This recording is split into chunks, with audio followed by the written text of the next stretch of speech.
Ek roep U aan, hulp, maar U antwoord my nie. Ek staan daar en U staar my aan. U is eens my verander in 'n onbarmhartige. Deur die sterkte van U hand behandel U my as vyand.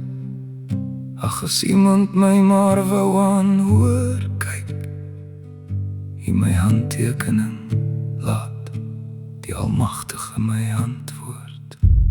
Goor dan soos 'n man jou heupe, Dan sal ek jou ondervra en onderrig jy my. Waar was jy toe ek die aarde gegrond het? Wie het sy afmetinge bepaal? Jy weet het mos.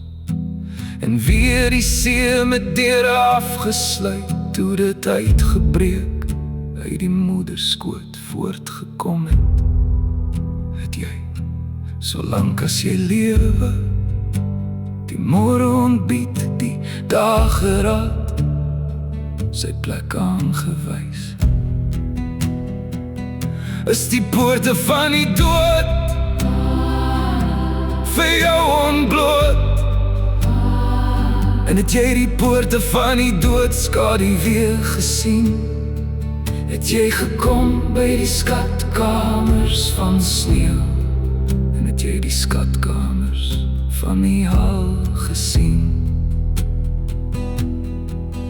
Wat ek opgespaar het vir die tyd van benauwdheid, vir die dag van stryd en oorlog.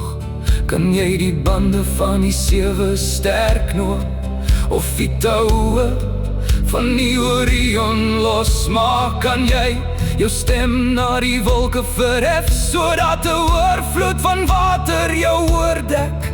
Kan jy die bliksems uitstuur, sodat hulle heen gaan en vir jou sê, hier is ons?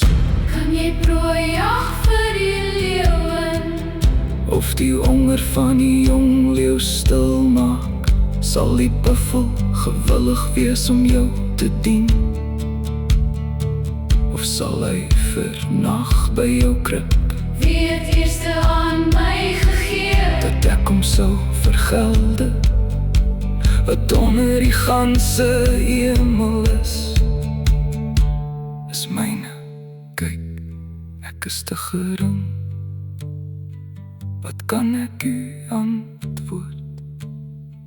Ek lê my hand op my mond, eenmaal het ek gespreek, maar sal nie meer antwoord nie.